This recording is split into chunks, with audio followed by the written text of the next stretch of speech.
One of my favorite nonprofit organizations, Learning Equality. We have Navya here, Akinapalli. I don't know if I got that right, but okay, good. Great. And Shivi Chandra joining me today. And we are going to be talking about bringing high quality education to anyone, anywhere. And this is particularly relevant during the pandemic. And one of the quotes or one of the statements from Learning Equality really resonated with me, and I'll read it out here. Although internet access will continue to spread over the next few decades, we believe that simply waiting for improved internet access will leave generations of learners behind, and we are not willing to wait and watch while that happens. And and I think that's exactly it. I think the whole world realized that last year, where yes, we can wait for industry and governments to set up internet and wait for schools to get laptops. But guess what? Our children are not learning today. And that matters, right? And so I'm very curious to learn about how COVID was like for learning equality. But before that, welcome and tell us what learning equality does, and in particular, what is Colibri and how do you all make impact? Thank you so much. We're really excited to be here, and it's an honor to represent our work, our team, and also our broader community and collaborators and our users.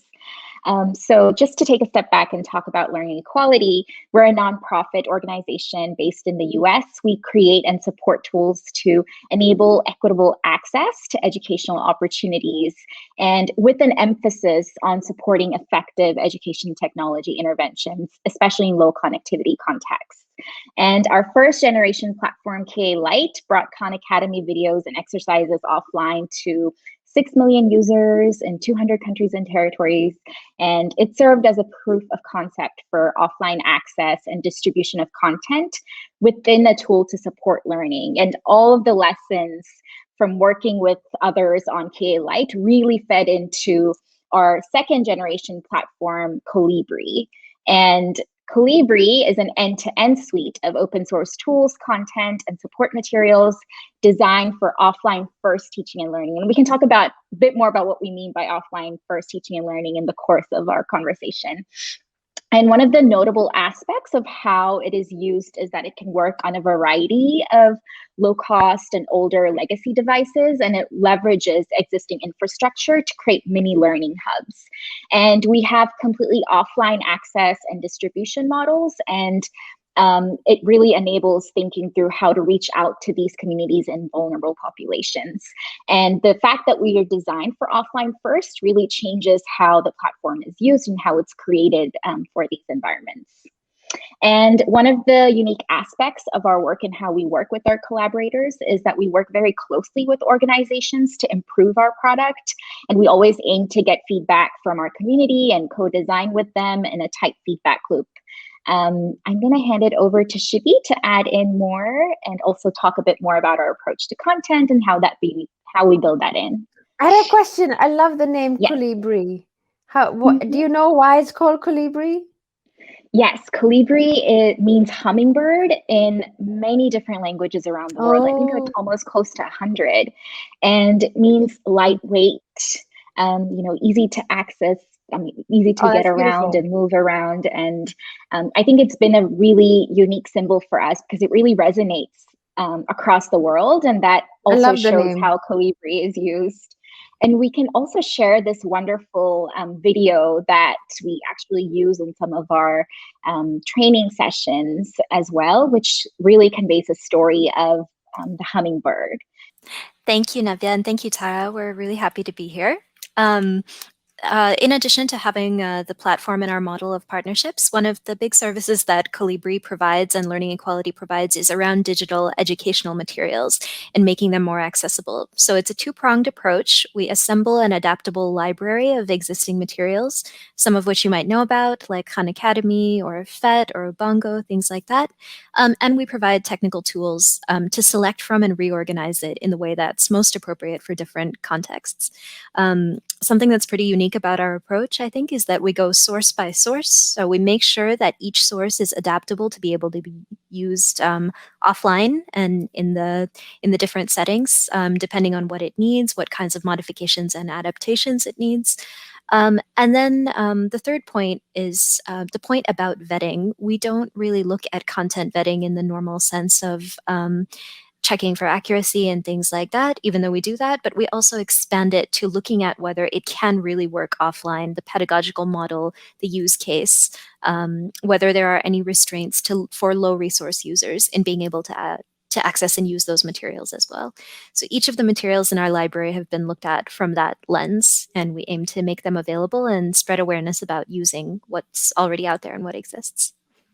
Yeah, I love that. I love that that it's not just, oh, here's a dump of lots of resources. We don't have a dearth of resources. It's sort of the expert eye curating it for us or making it easier, right? So what was 2020 like for you? I am so curious. I think the whole world woke up and is like, okay, we need easier to access, lower bandwidth resources. Did you see a huge spike in the usage of your platforms and your resources?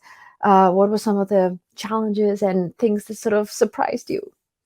Well, for many of us, like Technovation as well, I'm sure 2020 was really overwhelming. It required us to look at a lot of things that we did differently. But I'll definitely start by saying that we felt that we were very privileged at Learning Equality to be able to be reassured about the support that we got from our funders, our supporters, our partners, and to be able to really make the necessary pivots and changes that we needed. One of the very big ones that we had to make was that we've always been designing, even though we do design for contexts in which many of the kind of COVID disruptors were always at play. So things like internet connectivity, difficulty in accessing settings where schools and other models were already working. We did always design with the assumption that there would be a point of social connection for learners, somewhere where they could go where the learning experience would be facilitated as well as the access and distribution model. And with COVID, a lot of those ties and linkages obviously were severed.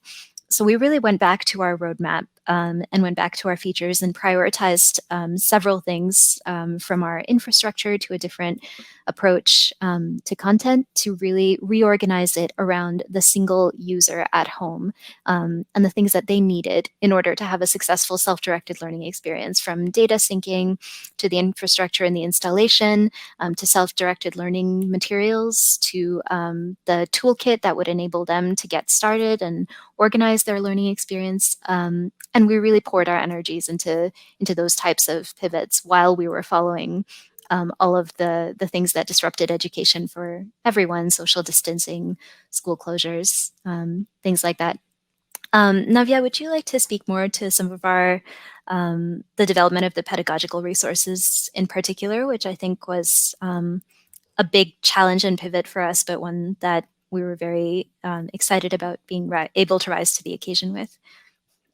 Yeah, sure. I can chat a little bit more about that. And one of the main reasons why we wanted to think more um, strategically and also think more with intention about the kind of pedagogical resources that we would put in place also came through a lot of stories that we were hearing from other community members and our users. And we've been a part of smaller engagements with other external organizations who are collecting stories from educators and parents and learners. And we were collecting all that research and driving that and actually thinking about what to include. And some of those things included how to best support parents at home, especially parents who are themselves might be first generation learners at home. And they might also have limited time due to the nature of work. Even during COVID, they would have to go out and work, and there would be no devices at home for children to have access to. So how do we actually engage and work with that kind of a structure?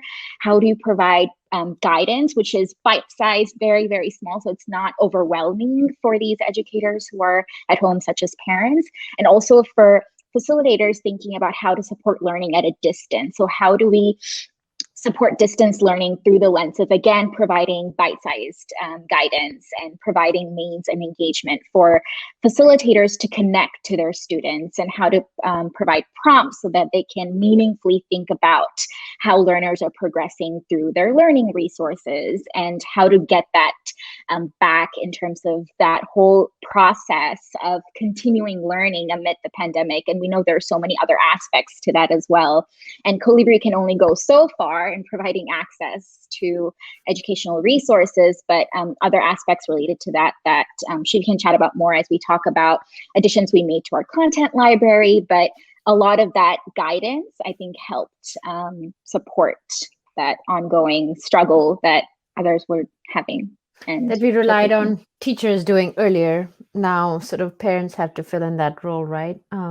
Yeah. So, what did you find worked really well, and what didn't?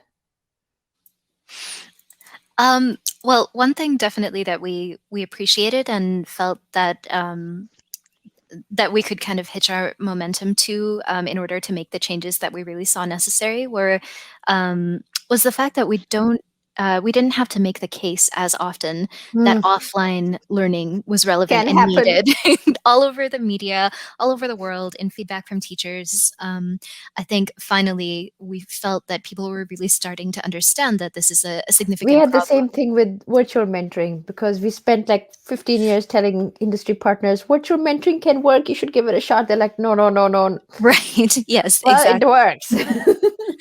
Exactly, and I think a lot of organizations, we really shared this with them, that they saw places where there were huge problems in the public sphere that everyone was having right now, and we found that there were some places where we really could jump in and say, well, look, we've seen this before, we know how this case works, and we just want to help because we don't want to duplicate efforts and see things happening that haven't worked in the past. And one example is, for example, one thing that we saw a lot after the pandemic were like lists of learning resources being released, just like overwhelming lists of learning resources. And I lead our content strategy, so I love sitting down and opening one of those lists of resources and reading them. And even I found them very overwhelming when you just had a list. I would shut them immediately. After a while, yeah, it became really very almost ominous to see them. And it became really clear that the scaffolding that was needed to sieve meaning and a learning plan and a meaningful method of engagement out of those lists was something that we could do to add value without duplicating efforts. And so to that end, the pedagogical toolkit work Navya mentioned, really important.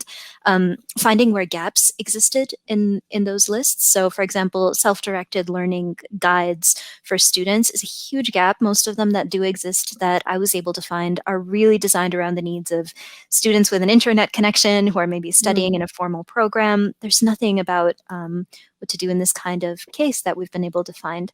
But with regards to that, we also saw that there was just the opportunity to engage a lot of stakeholders, which we typically didn't get to speak to, particularly in Parents, right? Parents, definitely, yeah. Also corporate entities which were interested in contributing learning materials in a way that hadn't really been as much of interest before, but now we really felt caught up in this urgency. And also to get content and resources aligned to the official curriculum in a lot of different countries.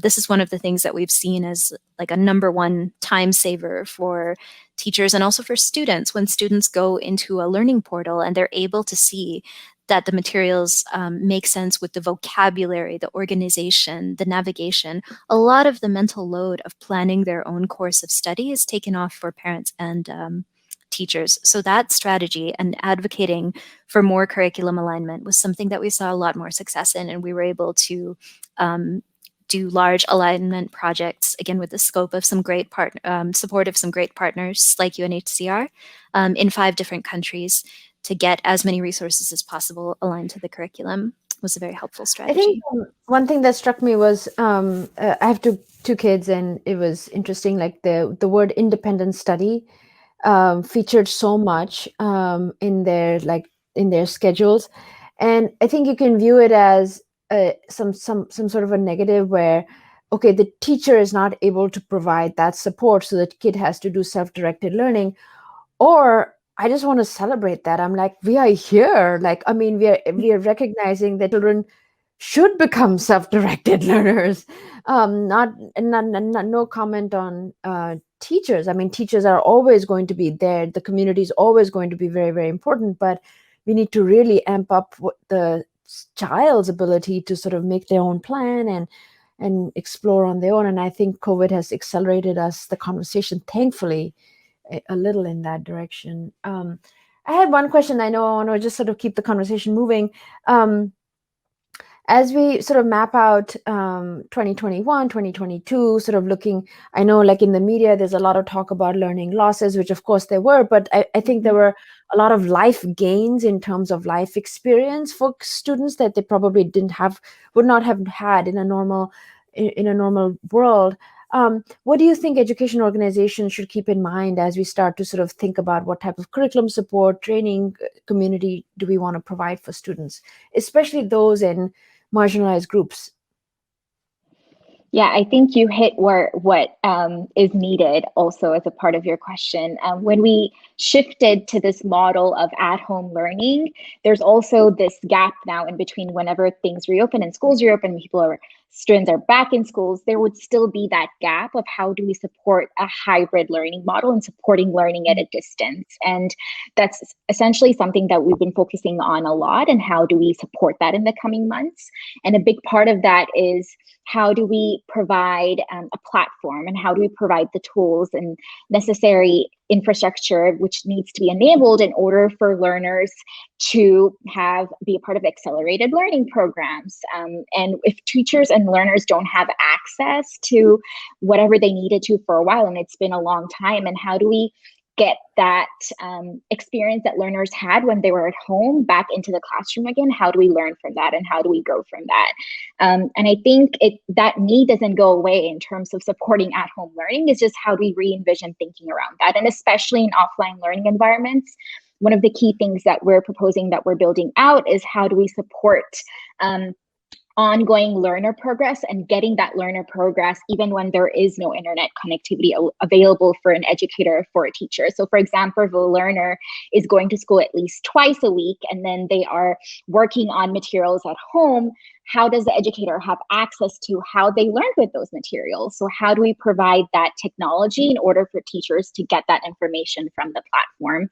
And I think for a broader strategy for other organizations is to actively think about these things, as well as like the mental health and other aspects of things that we've seen a lot during the pandemic, and how do we not lose momentum of that and keep that on an ongoing basis and actually support both learners and educators. And when we think about learners in our communities, it's the whole community, right? It's not just a learner, it's not just a teacher, it's the parents, it's the other community members, it's everyone actually working together in order to go about their day-to-day needs. So yeah.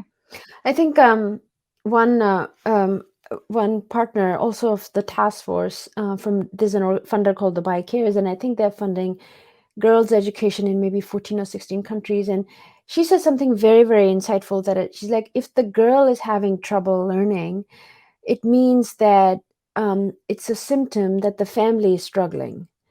And so it doesn't always make sense just to say, okay, let's provide a laptop to the girl. You have to get to the root cause and try to set up and involve the parents in the conversation, which is of course way harder. But without that, you've just provided a laptop that's not going to have any impact. So you've just wasted your laptop. I had one question, and if there's a short answer, which I don't know if there's a short answer to this, but can you tell us, like, if say a school in say like a remote town in India with no internet, not too much in budget, how would they get started with Colibri? What do they need to do? How much money do they need? What does this look like for them?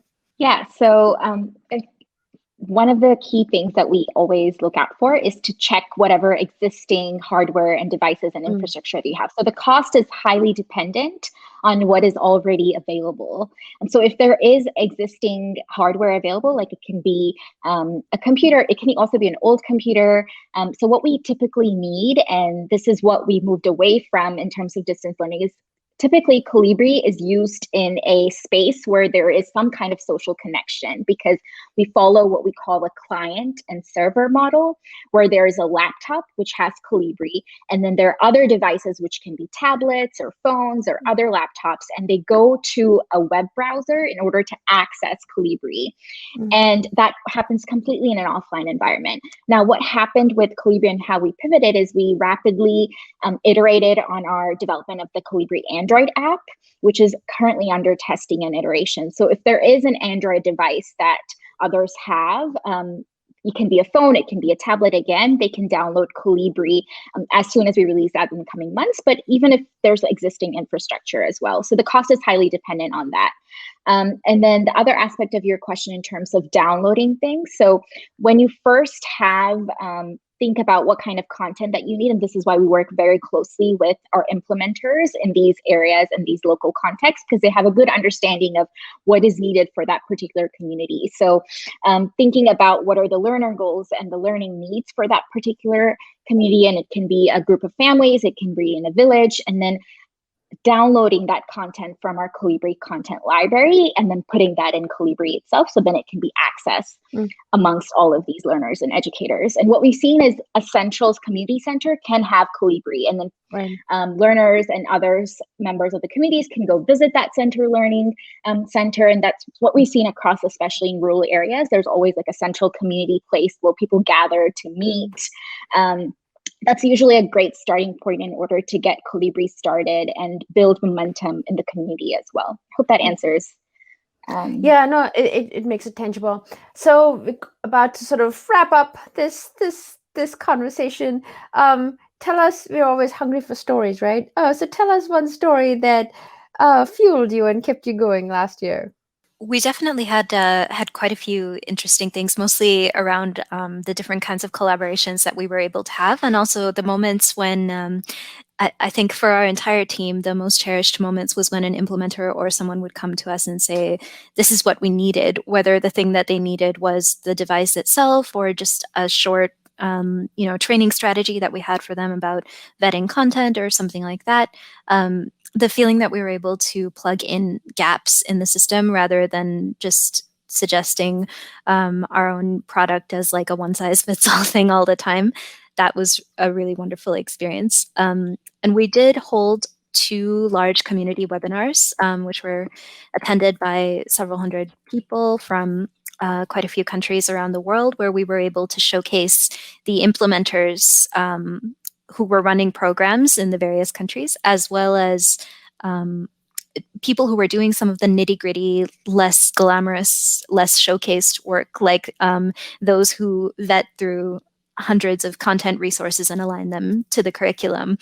This was wonderful for me because usually we'll go into a collaboration and we'll say, hold on, can we talk about curriculum alignment? There's not a lot of enthusiasm. It doesn't sound fun. But there was such a great response, and we were able to really showcase It the was a work of the pain point, people right? doing it. Yeah, who are doing the alignment, and really just dig into the practicalities of how long does this take? If you're an implementer, a ministry, anyone like that, what can you do to set these people up for success to make your interventions work? And just the group of curriculum consultants that we got to work with, there were people who had strong ties to different types of teacher bodies we don't get to talk to, from advisory councils, ministries, unions, educators, and it You really didn't have to felt fly everybody to meet, right? Like that's the power right. of a webinar, right? Like you just dial in and you get the diversity. Yeah, and just being able to be in like professional community and co-creation with the people that we work with is always a revitalizing experience for us that makes us that keeps us going in these settings. Yep. I think same. I think with us, like seeing that what we are doing is filling a gap and helping is the only reason why this is hard work, right? So what is your favorite book that we should read to become better human beings? This I'm a toddler mom, and the books that I've been reading recently have all been children's books. And I think one thing to always Which are keep the in wisest mind, books, you know? yes, they taught me a lot over the past year, and I'm extremely grateful for all these children's books authors and how thoughtfully articulate and how beautiful the books look themselves. And one book which also stands out to me a lot and what I keep thinking about is I Am Human by Mm, Susan Bird. It's a book about really thinking about the imperfections we have as humans in an mm, imperfect world and how we navigate through that. And when I think about my toddler and the kind of world that I would like him to see, or the kind of world we want all of our children to see, I think it's just to be more empathetic towards each other and be okay with making mistakes and forgiving each other and all of that. So, And just putting a content advocacy hat on for a moment there. I really like hearing Navya talk about these books and also just looking at them ourselves, because these books, it makes it really obvious what happens when you treat a work of educational material as a work of art first and mm, foremost. And you think about, at the end of the day, does it delight me to sit down with my child and engage with this mm, material? And so often when we look at digital educational content, it seems to be very often about how mm. much can we produce very fast, what I are the love learning that perspective. outcomes, etc. Mm, But yeah, I think it really makes a difference to sit down and think, like, would I share this with my own children? In providing something, is the rush to provide something quickly preventing us from mm. providing something that really is a work of art and um, creates high quality Yeah. experiences between the users and And of the different artists? ages too, right? Yeah. Because we always think, okay, which age group, which age grade is this fitting into? And well, guess what? Right, Like it's children's very books are structured and yeah, like yeah, but the um, best ones are, of course, things that you can read and enjoy and revisit at different stages of development. Winnie the It's Pooh is my all-time favorite. I um, think also another book that I found myself like just coming back to, not a children's book emphatically, but Dina Nayeri's essay collection called "The Ungrateful Refugee." She mm, herself was a refugee who came and went through then the U.S. educational system and others, and I think there's been so much going around about social emotional learning and just making space for different types of conversations about that, and in our nonprofit world especially. But um, this book always kind of helped to remind me that really what we've seen in COVID and what we see in our work daily are huge equity failures. And sometimes the emotions that brings up in people, they're not always, optimism and positivity. mm. Sometimes it's anger. Sometimes it's frustration. Um, there's the ability to sit with these stronger emotions, I think, is what's really going to impact our ability as a sector to design things that can overcome inequities. So I've come I'm back going to to that add book a that to lot. my list. Um, Last question. What should we be working on with intention this year? One thing I think for both Navya and me, when we've talked to people, has really been about whenever like a best practice is recommended or a solution or a strategy, making sure the implementers actually have time to Mm, do that. Like for example, with content and curriculum, a lot of the strategies we see, like they're wonderful strategies. They are best practices for designing a lesson, planning a blended learning class, supporting a student.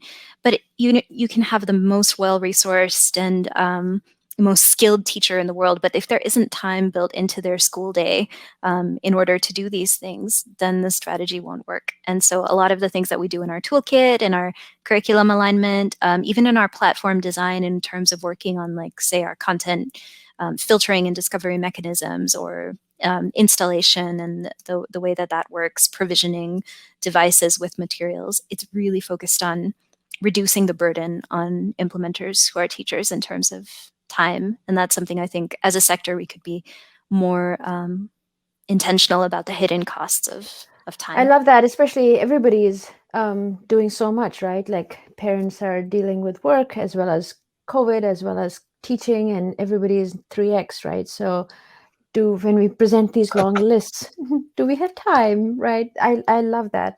um so thank you, Navya. Thank you, Shivi. I think this was one of the most interesting conversations I've had. And as always, I think learning equality's work is so relevant, and the work, the insights that you've had are what we need today. So thank you both, and Have a great rest of your week, which is just today. Take care, and we will connect soon. Thank you so much for Thank having us, you. Tara.